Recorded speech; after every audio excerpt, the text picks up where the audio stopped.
You're listening to the Cyberwire Network.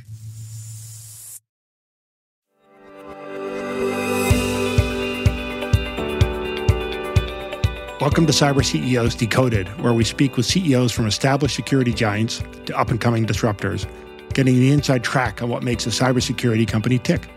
I'm your host, Marc von Zadeloff, the CEO of Devo. And today my guest is Patrick Morley, cybersecurity board member, advisor, and former CEO of Carbon Black. Patrick, welcome to the show. Hey, Mark. Great to be here. Thanks for being here as well. So, Patrick, you were the CEO of Carbon Black for almost 15 years and saw the company through a lot of changes. But you didn't start out in cybersecurity. And during these discussions, I always like to start with just going way back to your background and how you got into cybersecurity. But let's go way back. Where did you grow up? Where are you from? I'm kind of local. I'd consider it the Boston metro area, but I actually grew up in New Hampshire, southern New Hampshire, and Boston was the big city. And I always thought someday, if I was lucky enough, I'd end up here, and I ended up here, and I stayed here my whole career, which is actually an accomplishment as well these days. Amazing. And did you grow up from a family of entrepreneurs or academics, or what was kind of the family background? My father was a dentist. In fact, he just retired in his late 70s. And my mom worked in the home, worked really hard. I have one sibling, and I grew up. Where I grew up was definitely the country. I grew up on a dirt road, which you couldn't use in the spring, and next to a cow farm. And it was great. It was a great place to be. And my family, my father was the first person to go through to university, and then obviously went to extra schooling to become a dentist. My grandparents were all immigrants. 3 of them from Canada, 1 from Ireland, and I had one grandfather in particular, my mother's father, who was super entrepreneurial and had a big influence on me. I didn't realize that until I was older, until I was in college, just coming out of college, the influence he had. But he ran every business under the sun, and he used to talk to me about it all the time. He ran gas stations and grocery stores and bars and printing companies and lots of different companies, and told a lot of stories about the good times, and most of them were funny stories, but a lot of stories about that, and it really hooked me when I was young. But of course, again, I didn't realize that until later when you're starting to think through from a career standpoint what you're passionate about. Yeah, but all of a sudden you remember that grandfather with all his stories about being an entrepreneur, and you realize maybe you're in the same situation later in your life. Yeah, you get it through osmosis, right? That's true with how we raise our kids and life in general. I think a lot of times you don't realize you're getting it, and then all of a sudden you look back and you realize how important some of those moments were. Yeah, no, agreed. What was your first meaningful paid job? Do you remember that? Yeah, my first meaningful paid job was I was a bag boy at Shaw's Supermarket in Goffstown, New Hampshire. Wow. Yeah, it was pretty incredible when you think about it. yeah, I'm sure. I mean, my first meaningful job was being a caddy, so both of those jobs are very service oriented. So I imagine you experienced all sorts of nice and not nice customers in that job.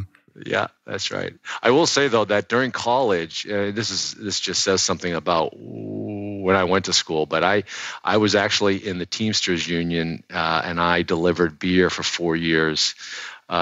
During college and every summer. And I made almost enough every summer to pay for college, which is inconceivable now for so many of our young employees who owe incredible amounts of money for a college education. I mean, we could do it differently back then.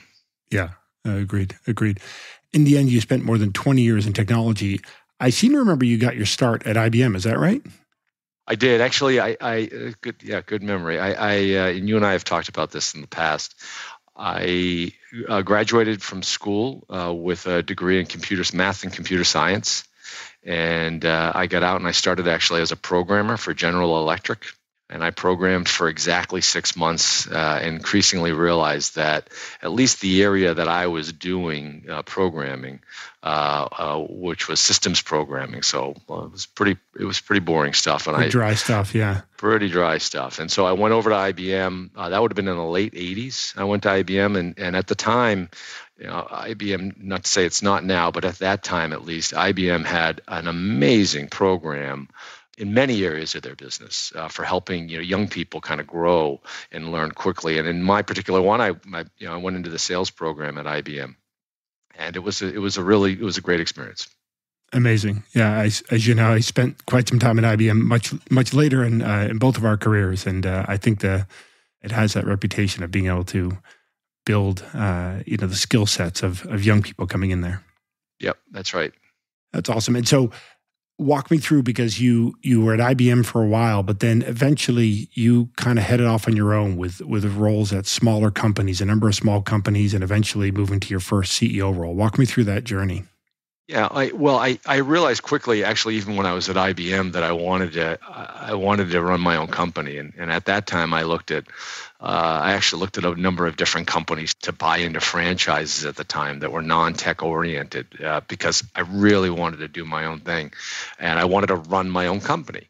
I had a mentor, a woman at IBM who had been at IBM for many years, who actually was the first person to talk to me about, okay, well, what could I go do? And I'll never forget being at lunch with her and her telling me about this thing called a startup. Now, you have to remember this would have been in the late 80s, and companies like Microsoft and Lotus and Ashton Tate and many other kind of tech startups, that was a new thing. And so that put the bug in my ear to say, okay, if I can go to somewhere small, I can learn faster, I can grow my career faster. And that's what I did. And over the last 25 years or so, I've done 5 early stage companies during my career, and of those 5, I was very fortunate. 4 of them became public companies eventually. All 4 of them were acquired eventually. On average, those startups, I was at those companies 3 to 4 years, and except for Carbon Black, where I was there for a total of 14 or 15 years. But it was a great experience doing these startups and being somewhere where people don't think about startups as being a new thing. But back then there weren't as many. And that idea of learning quickly and having the opportunity to experience a lot of different aspects of a business is very powerful for your career. For you, 4 times at companies that went public, that's actually pretty remarkable. I was thinking about that. And there aren't many people who have experienced that 4 times. No, but you have to put it into perspective too. Again, times change, right? The first company I was with that went public, we went public in 1996 on, that company was SQA, run by Ron Nordine, and we went public on $11 or $12 million of trailing revenue. We had just gotten a break even.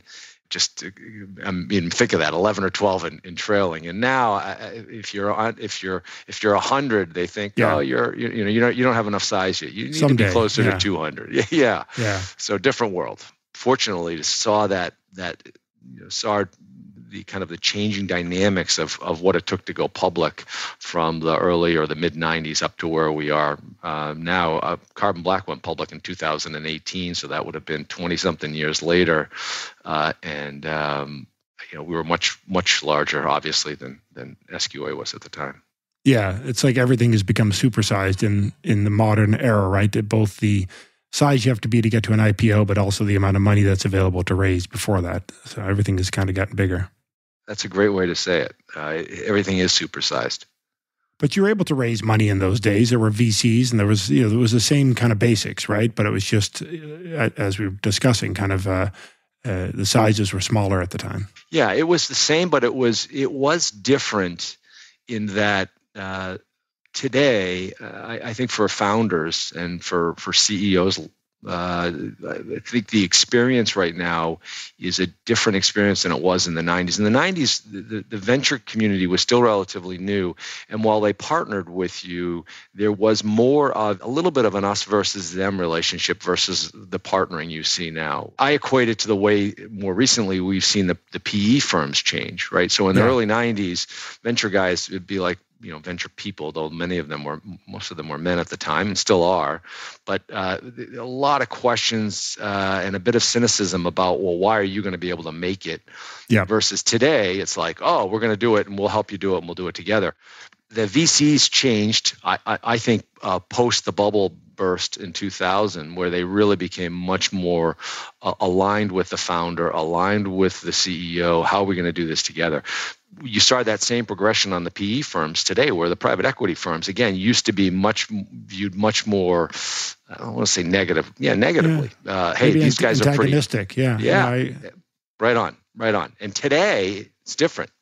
I think that's right. I actually spent a little bit of time myself after business school being a venture capitalist before realizing, like you, I wanted to go and run something. But if you just look at the term sheets and the terms back in, for me, it was the late 90s, early 2000s, they were more antagonistic terms, right? You do a preferred preference with one or two times preference in it. And the whole reason for that was because you weren't quite sure if the entrepreneur really was, going to do what he or she promised.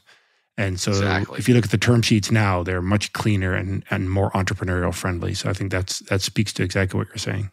What's interesting is you don't realize you've seen that whole journey of the changes of the industry until you kind of start to look back. And again, you talk to younger founders, or you talk to the investors today, you just see how much things have changed. And I actually think, again, it's a great environment today to build companies, and different than where we were at, but it's a great environment. Yeah, no, I agree. Now, I want to get to Carbon Black, because that was just such an amazing story and big part of your story. But before we do that, these 4 companies that you're at before you got to Carbon Black that all also did well.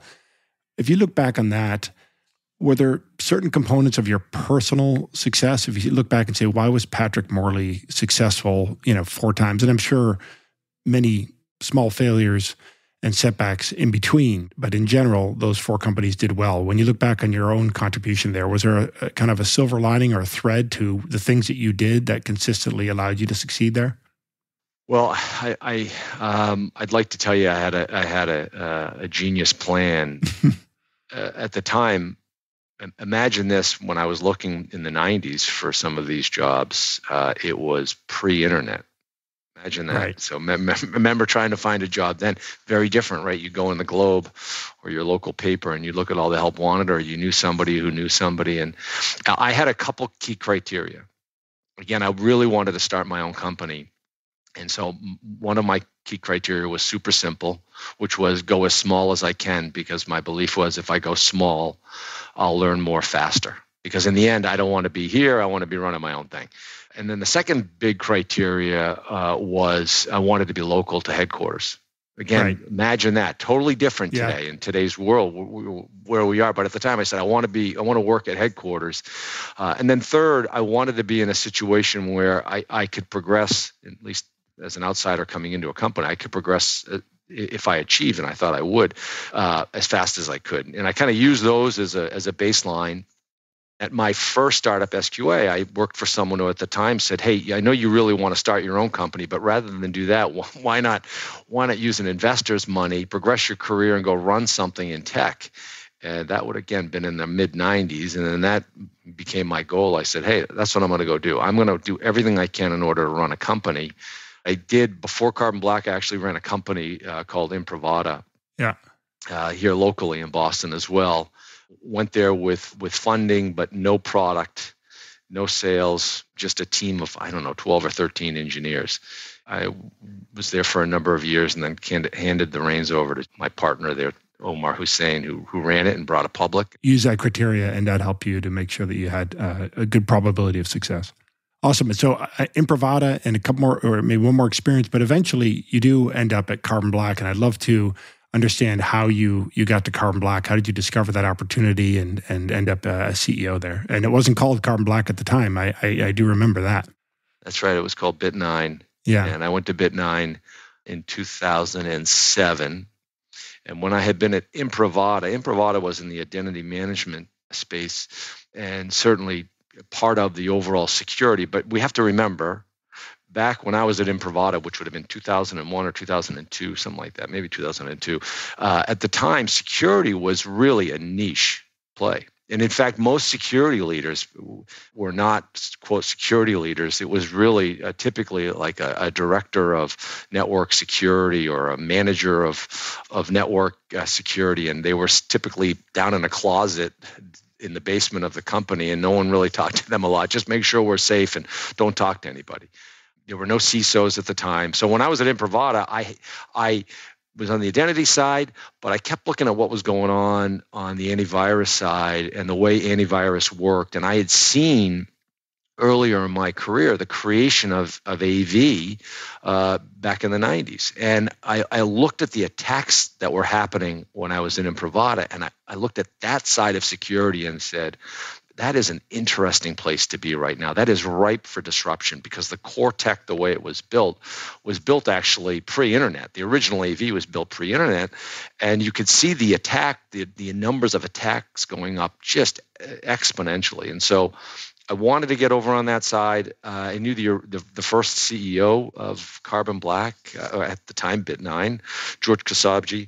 I knew the investors, and one thing led to another. And the next thing I knew, I was running Bit9 in 2007. And I think nowadays it's just, everybody says that AV is dead and useless, but to bet your career on that in 2007 is a wholly different thing to do. So that's a different time. Well, right. And at the time, Symantec and McAfee were just giants. That didn't really have a lot of perceived weakness. And in fact, at the time, they were consolidating vast areas, niches of different security on the endpoint or on the server side. And the core premise of Bit9, which is interesting, was rather than try and figure out what's bad, what's malware, let's only allow trusted software to run on the device. That was the core premise, and it was called whitelisting at the time we created that category. Now, it turned out to be much harder than we had anticipated when we first started off on that journey. But interestingly enough, you fast forward, that was 2007, where we are today. The whole concept, one of the industry terms you see a lot out there in cyber today is zero trust. We essentially were doing zero trust in 2007, but we didn't have that cool term. We just had the term whitelisting. But you were betting against the big guys, the antivirus guys, and you and I, in that sense, were in a similar position because I was just getting started, acquired into IBM at the time. Not to go off at a tangent here, Patrick, but I remember we pitched the idea of starting IBM Security with the same premise, which is that we needed something better than antivirus and firewalls. The only big companies when you and I were doing this back then in the cyberspace were either antivirus companies, Symantec, Trend, McAfee, or firewall companies, right? Checkpoint and Cisco, especially, Palo Alto emerging. And so it's kind of the infrastructure players were the only big ones, and they had their solutions that were invented prior to the internet, as you said. And you were making a bet that there was going to be a different way to do it. And I was doing a different bet with, as you know, with security analytics while at IBM, but your bet was on doing something better than AV here. And the other bet we were both making at that time, Mark, was the changing dynamics of the cyberspace. Again, looking where we all are today, it's a little hard to rewind the clock 15, 16 years ago and imagine a time when, even in 2007, most companies did not have CISOs. Most people could never have imagined that cyber spending would go from where it was, which most companies at the time were spending maybe 1% of their IT budget was on security, to where it is today. You've got 7-8%, and many of the financial services companies, you got 10-12% of the overall IT budget is being spent on security. You couldn't imagine that kind of exponential growth there either. No, and it's been very good on the client, on the client side, like you said, at banks and at all of our customers. One of my favorite CISOs over in Europe told me a story that he had 2 job options around this time, and people said he was crazy for accepting the head of IT security, and now he's got 500-person cybersecurity team and a big title, and it's been amazing for his career. So I think you're right that those roles didn't exist back then the way they do now. I think cyber is one of the top 3 most exciting areas of tech, bar none. And of the 3, it is the most mission-driven. It is so powerful in the mission of what you're trying to do as a security company because it's very visceral, because you read about it every day in the news. You are talking to customers every single day who are trying to protect their organization. And so the mission really comes alive in cyber, which I understood in 2007, but I did not fully appreciate the way I do now, the power of that for me personally. And I also think for my employees. And again, I'm sure you see that from where you sit too. Yeah, no, I agree. I always, when I explain to people outside of cyber why I like it, I say in any software space, for example, you have to beat your competitors and please your customers. And in cyber, there's this third, very random variable called the hacker that you have to add to that. And you have to please your customers, beat your competitors, and outpace the hackers and have a mission to do that. So I think it's in that sense that, some of my friends who are in biotech curing cancer, I think we have that kind of mission, not to compare maybe that noble thing to cybersecurity, but we have that mission of doing something that will really help the world if we get it right. That's right. Yeah, that's right. So you're at Carbon Black, and maybe let's start with just getting there, settling in, and back to, did you have to go fundraising right away? Was it easy to do that? Kind of what were some of the early challenges that you had there? Yeah, when I got to Bit9 at the time, there were 20-something employees and under $100,000 in revenue, handful of customers. Product didn't work that well because it was quite hard to do what we were doing at the time. And I did not need funding right away, but I got there in the midst of the real estate crisis, the financial crisis of 07, 08. And the recession at the time. And so we suddenly went into a situation where you want to drive and grow the business. And while we certainly did grow the business, it was a harder slog than we thought. And some of that was because of macroeconomic issues with the economy globally and the financial crisis. And the other aspects were we were still trying to figure out a product market fit for, again, at the time, what we called whitelisting. It was a few years of challenge, keeping the team together. As you know, typically when you go in somewhere, you'll look at the team and you'll make some changes. But then we really were focused on trying to figure out where the repeatability was in the model and making sure we got the product to where it satisfied all of our customers and it did what it was supposed to do. And that journey was longer than it should have been, twists and turns. And again, in a very different funding environment than we're in today. We did not raise money for the first couple of years, but then I needed money, but we weren't seeing exactly the traction we wanted. I did, over the years, a couple of times, I did bridge loans to see around the next corner. We had an offer to sell the company back in, I don't remember exactly what year. I want to say that was 2010, maybe 11, somewhere in there. We decided not to do that. But definitely some twists and turns. And as an outsider, when you look at a company, it's very easy to say, oh, look at the way that thing goes up into the right. Yeah. I used to say to all of my employees that if you draw an XY axis, you want to draw a straight line up into the right. But the truth is, every company, there's a roller coaster inside of that line. You've got some great quarters, some not so great quarters, some great years, some not so great years. And that's why it takes tremendous stamina and resilience for a team and for a CEO and a founder to kind of bring a company up and through. And you have to be really passionate about your beliefs to do it. So we definitely saw some of that in the early years at Bit9. Yeah, I think you've seen it all, and I can relate to that in my role here at Devo. Is that is lots of detail below the surface in terms of what's happening and highs and lows. I definitely get that. One of the moments I wanted to zoom in on, and I think at the time you were probably no more than a couple of miles from my office, and I remember just opening the paper and reading about a breach. It was around 2012 that Bit9 had experienced a breach, and you, I think, did a very admirable job leading through that. I mean, the fact that the company survived to have an amazing several other chapters speaks to it. But walk us through the 2012 breach that Bit9 experienced. I'll just take a step back and there was about an 18-month period there where we had tremendous highs and tremendous lows.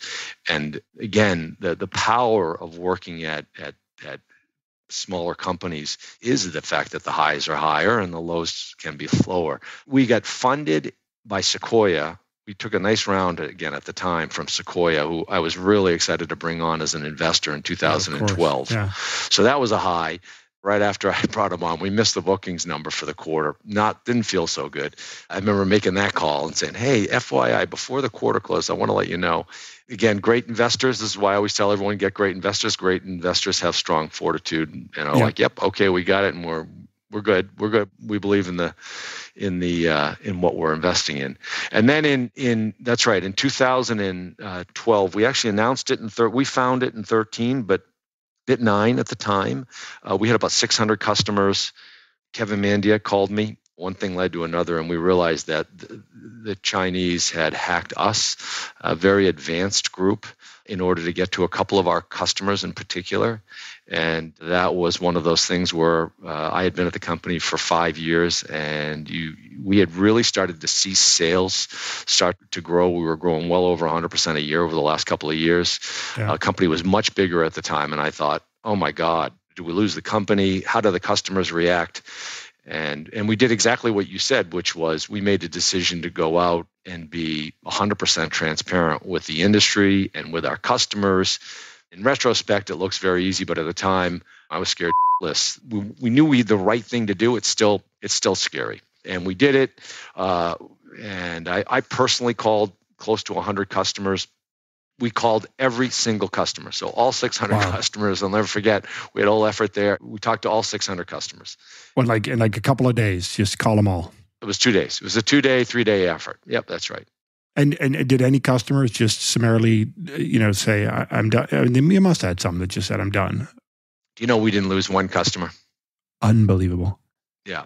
Again, I think a lot of that has to do with, it's a credit. There's a credit to us, but really it's a credit to the type, to the reality of cyber. When you talk to CISOs, when you talk to him or her, and you tell them the situation, and you're totally transparent, and your leaders recognize, they see it as cyber leaders. You understand how tough our jobs are, and honestly, I think it made us a much better company.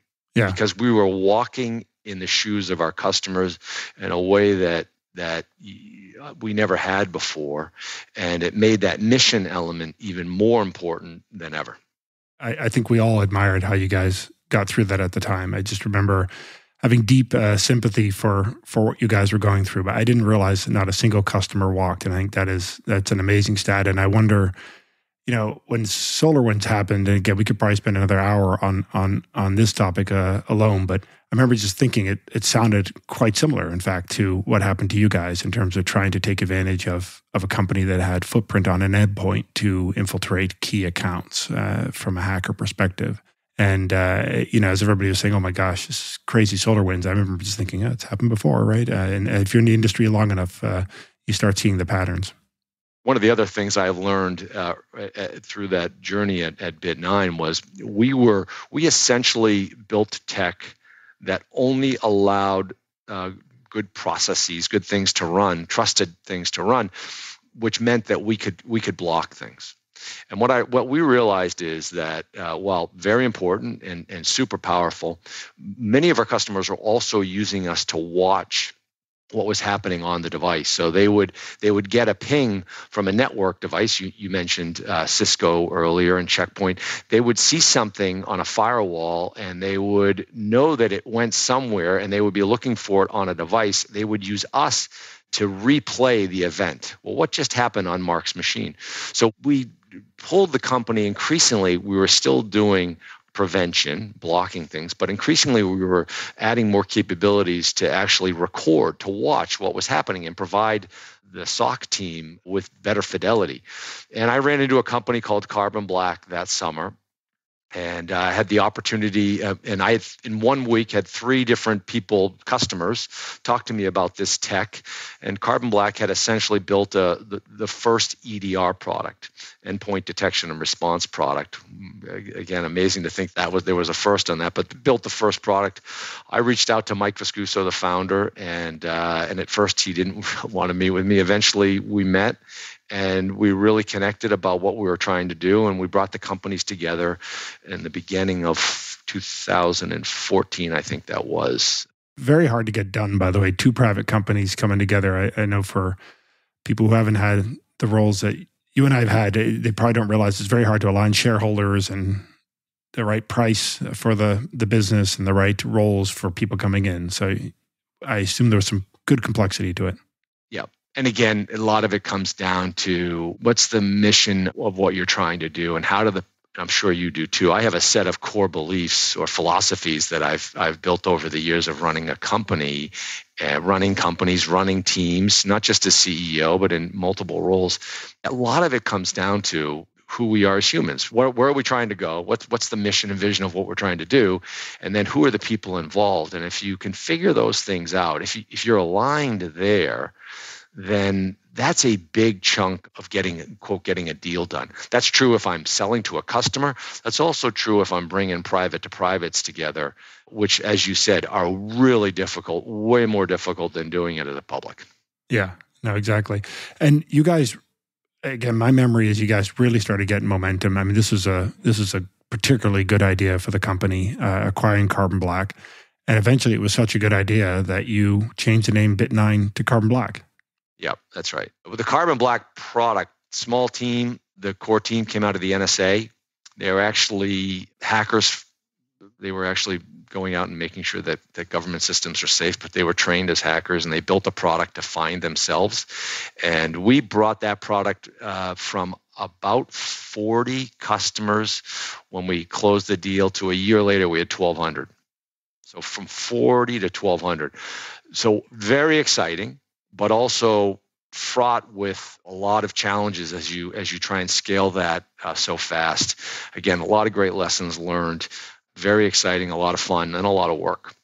Yeah, I want to pause there. I mean, you just had, was that your, I mean, not to get too geeked out on sales execution, but that is a sales and product execution miracle right there. You must have had an established channel that you were able to just leverage to make that happen.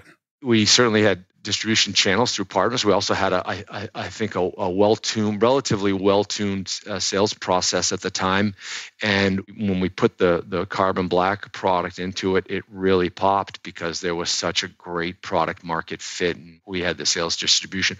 One of the things I always say to other CEOs and other sales leaders is, again, you'll recognize this, is that a lot of times you look at the pedigree of an individual or of a team who have had the good fortune of being in spots where the product market fit is so strong, and not to take anything away from the salespeople, but you say, oh my God, they must be unbelievable sellers. My experience from my own career is that the times when I was selling products that were a little tougher on the product market fit, maybe they weren't a must-have, they were still a nice-to-have, maybe there wasn't actually budget dollars set aside yet for that category because it was a new category. Those situations on the go-to-market side, you had to do every single thing right on the sales process. And if you missed one thing, you lost the deal. Yeah. And so that was us at Bit9. And then you take the Carbon Black product in, you put it into the channel and into our go-to-market channel, and boom, it really took off. Again, a credit to our sellers, and also a credit to the product team who, the Carbon Black team built a great product, but then we had as a combined team, we had to scale the heck out of that product. Yeah, it's an amazing story. And I'll keep us moving along, but I want to just get to 2 other phases of the company. You got to an IPO, and maybe we start there. IPO, I think around 2018. Yep, had the good fortune to bring the company public in 2018, and a nice milestone for any company. My core belief is that, and you can especially see it in today's world, that an IPO is just another funding event. And as you know, you could say, okay, you can get as much in the private markets as you can from the public markets today. Yeah.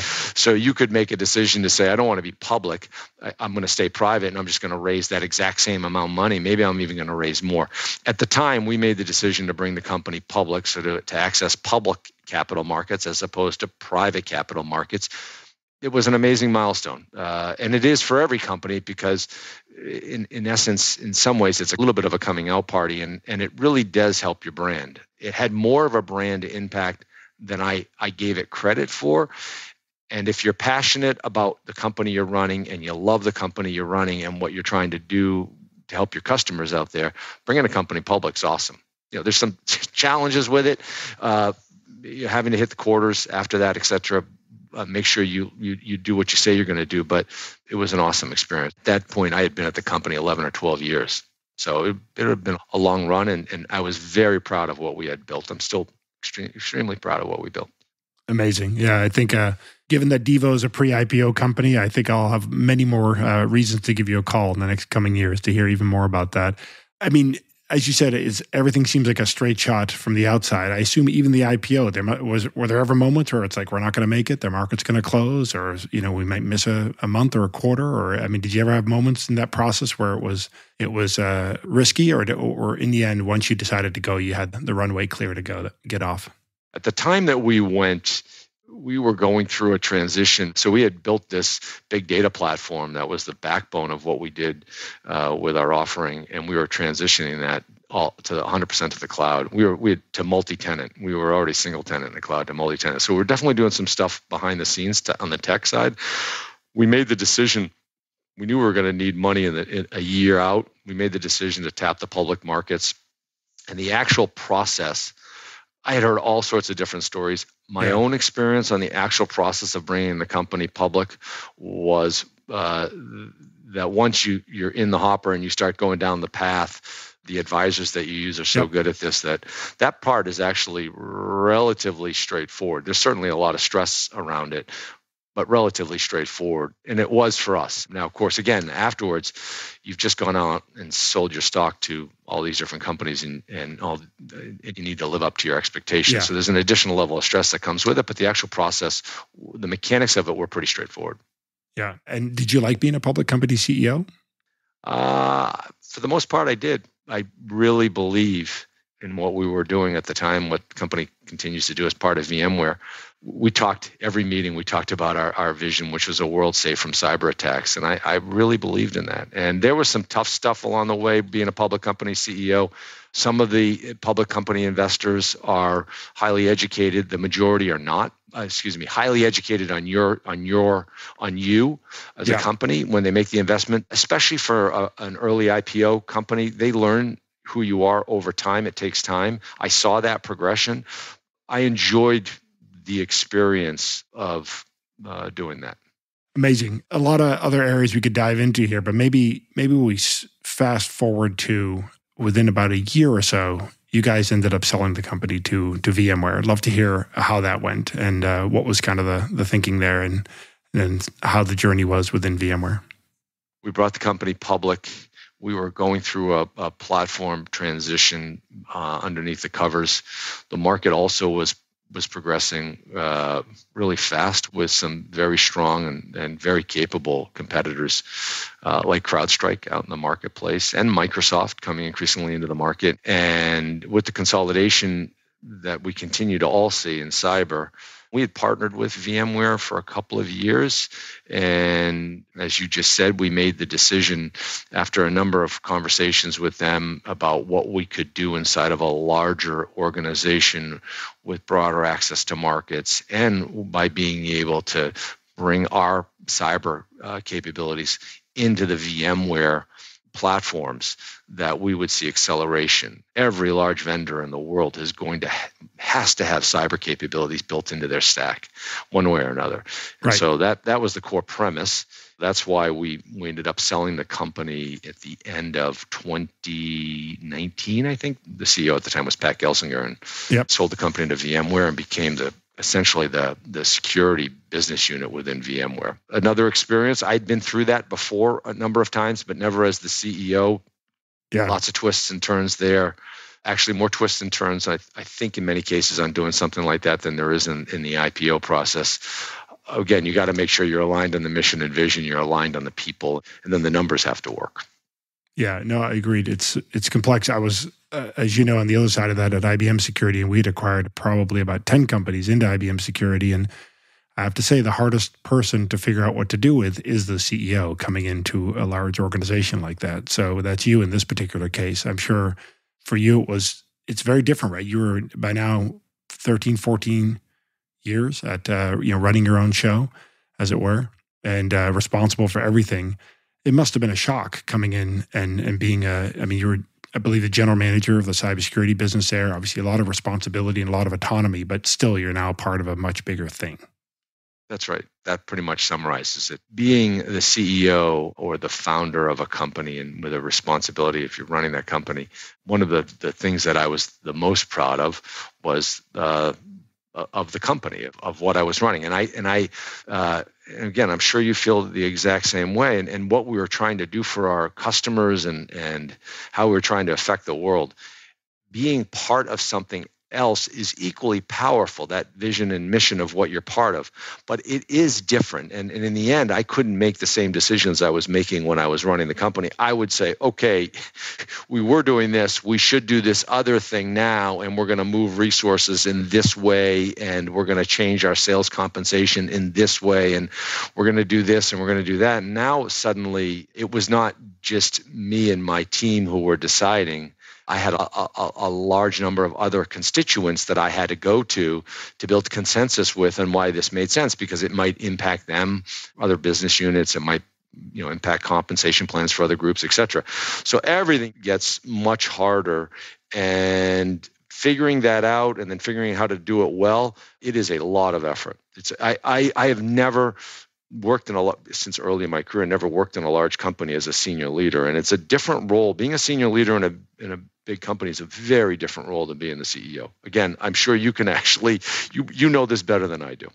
Yeah, no, and I've kind of gone the different direction, right? Going from big IBM to this seat. So both directions are you have to be very careful, and as you said, different level of control and autonomy in the two different roles. So for sure.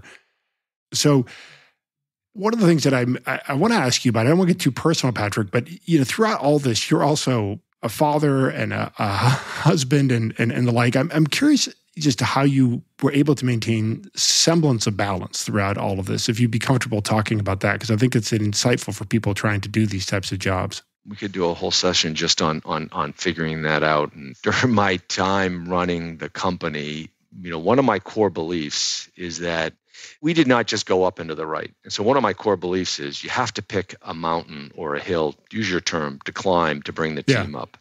And I was always very focused on making sure that we knew where we were going as a team, even if later on you make the decision to change that. That belief on always making sure that we're kind of going up this hill and we're aligned on doing it, while it's simple to say it, in mind, it's all consuming. It's all consuming to make sure, all right, we're doing the right things. Are we climbing the right hill? Are we doing all the things right? And so the balance on personal, for me, the balance was heavily weighted towards the work side, dramatically weighted towards the work side.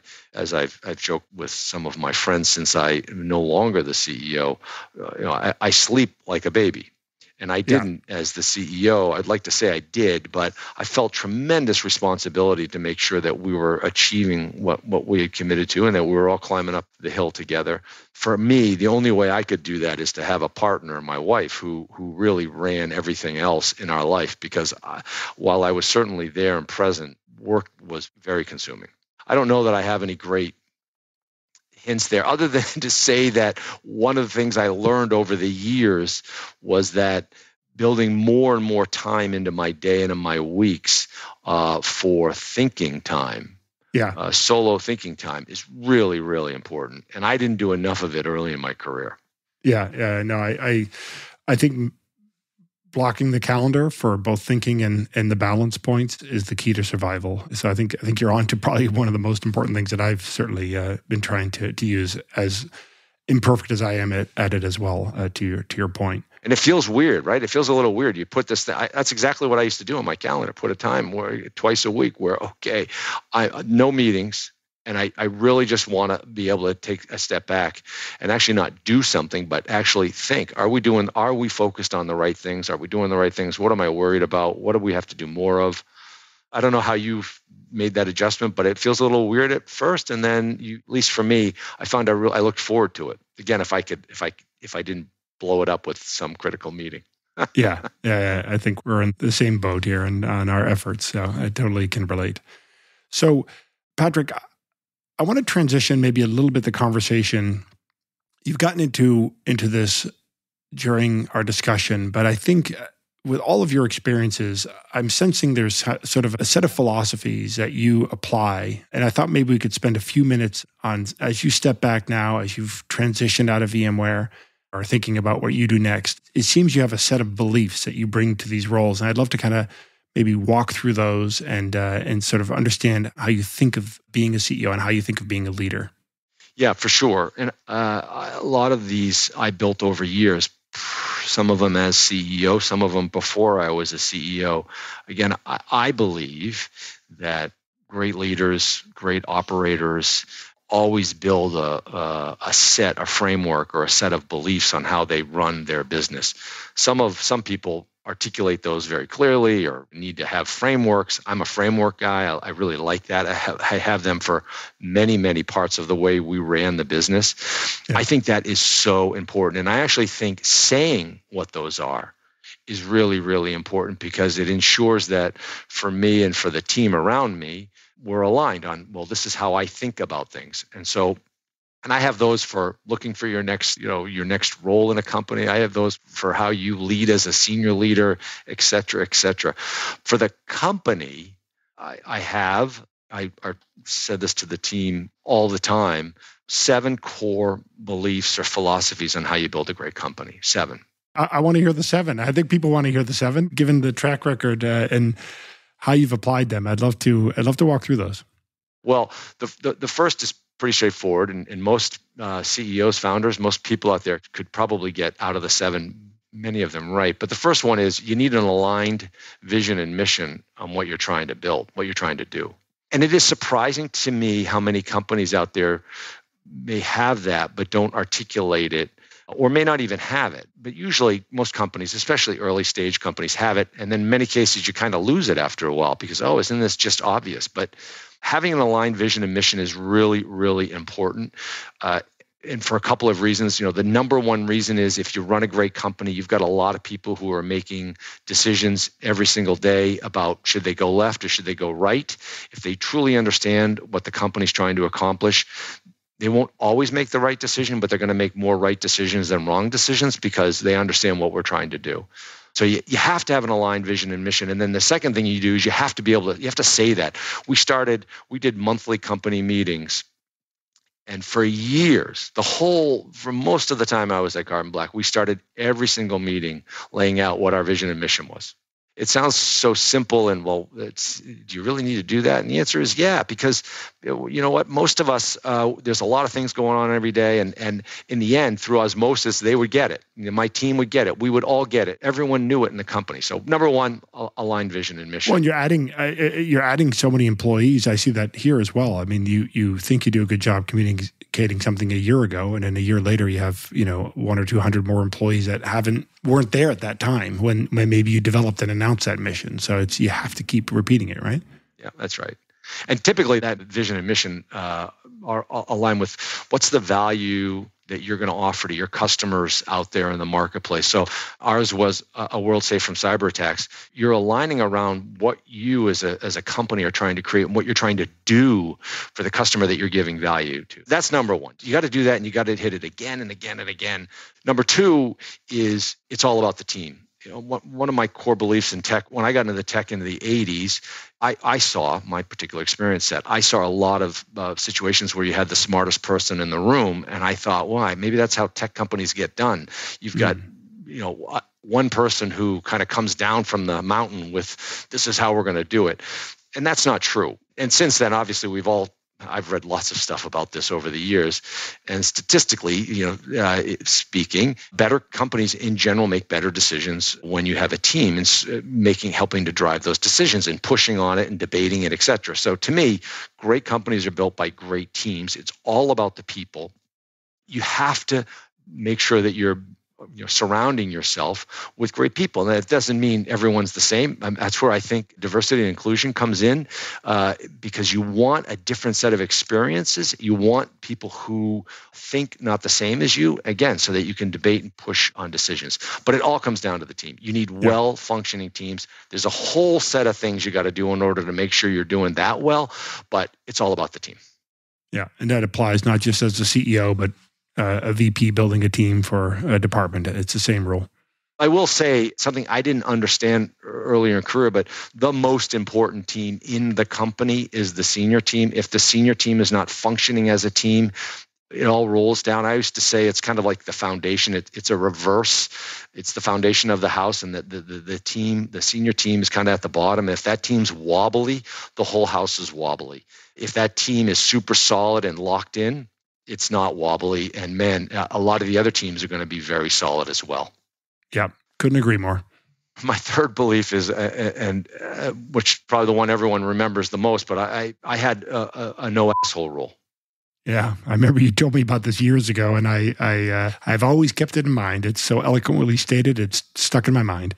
Yeah, and we've all seen it. And by the way, just to be very clear, what does that mean? That means arrogance or hubris, because we know that arrogance and hubris break the team. If we align on something as a team, and then I walk out of the room, and I do my own thing because I think I'm smarter than the rest of the team, then I break the team. And there's nothing that hurts the ability to build a great company, a great team, than by having an asshole on the team. And we have all seen this in different companies where we've been at, where there'll be an individual or in some cases a team where no one wants to deal with them, with him or her, or with that team. And again, as I used to say, kind of jokingly, but those teams also tend to grow. It's like rabbits. I mean, one day you have one person who's not a team player, and the next thing you know, next quarter, 2 quarters, you got a whole team of people. And so you got to get that out. And the best way to do it is just to say it. We don't want that arrogance or that hubris in the company. So that's number 3. Love it. Number 4 is run your own business. If you think about how great teams run, and by the way, not just teams, all the way down to individuals, they understand that and believe that they're running their own business. They're empowered to make decisions day in and day out about how they should be running their business. And they don't have to go to a supervisor, to a manager, to someone else to say, hey, is this okay what I'm doing? No, they're running their own business. Why is that so important and so fundamental to building a great company? If you have employees who are empowered and believe that they're running their own business, they're actually going to do much better work because they believe it's their own. Number 2, every day when they get up, they're passionate about what they're doing. And from a retention standpoint, you're going to have much higher retention when you have employees and teams who all believe, rightfully so, that they're running their own business. If you get up in the morning and you do not understand why your job is so important to the company and why running your own business is so important, if you don't understand that, then your manager is failing you.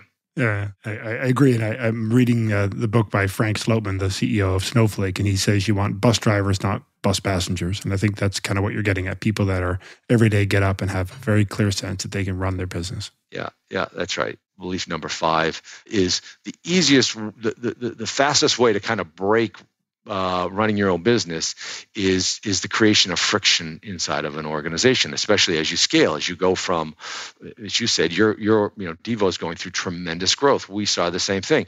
All of that growth, all those new people coming on, it's easy to get friction. And so I used to talk a lot about this idea of no friction. And the easiest way to break friction is to over communicate inside of an organization. What I saw, what we've all seen, is that as organizations scale, or larger organizations, or even small organizations, that you'll have these situations where you get 2 different teams. or 4 different teams. We all are trying to do the right thing and run our own business. But my top 3 priorities, we all have too much to do. I'm going to do these 3 things, and they line up this way. Your top 3 priorities are different than mine. And so our priorities don't align. And so then I go to you and say, hey, I need your help in order to get blah done. And you say, no, I'm not doing it. I can't do it.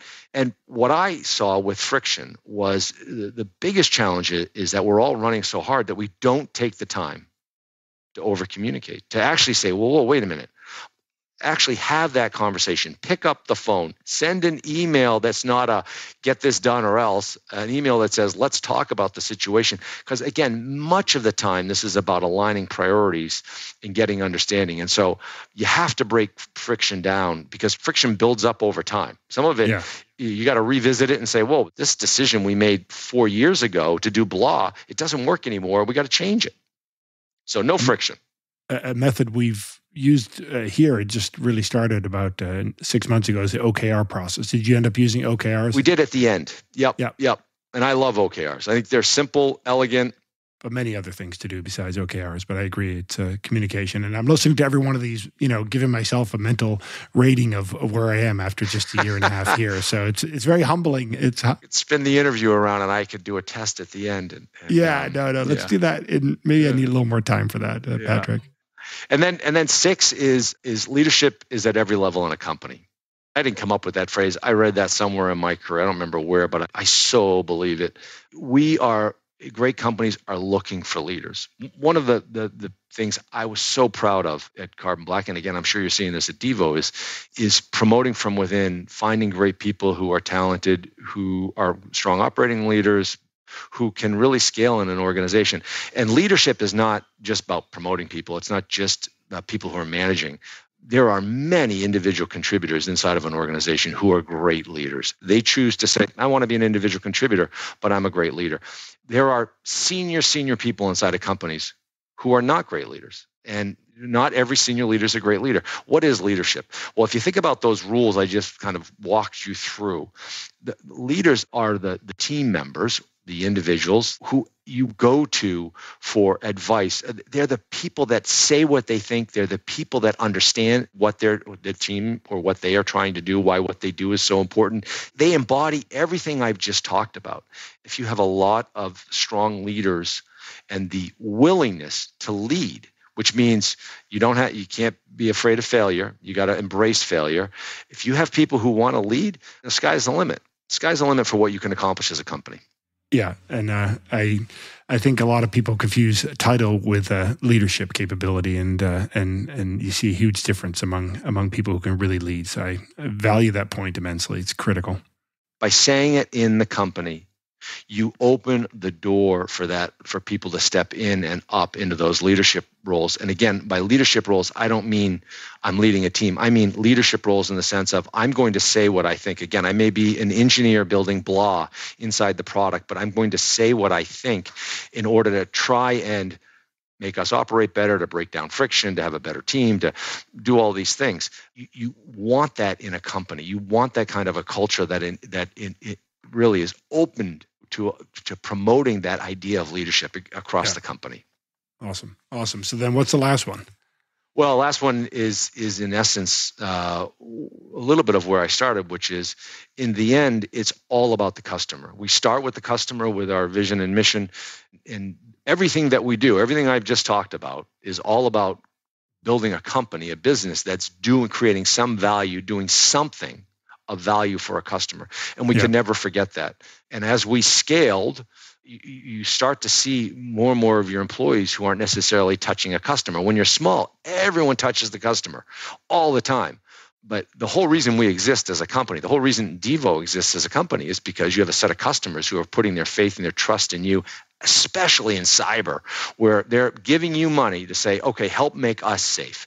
And so we can never forget that. You always do what's right for the customer because that's why we exist. They pay our bills. They give us the money. They put their trust in us every day. Every day they think Carbon Black is keeping them safe. Every day they think Devo is keeping them safe. That is an immense responsibility. And for all of us inside of an organization, we have to internalize the importance of that.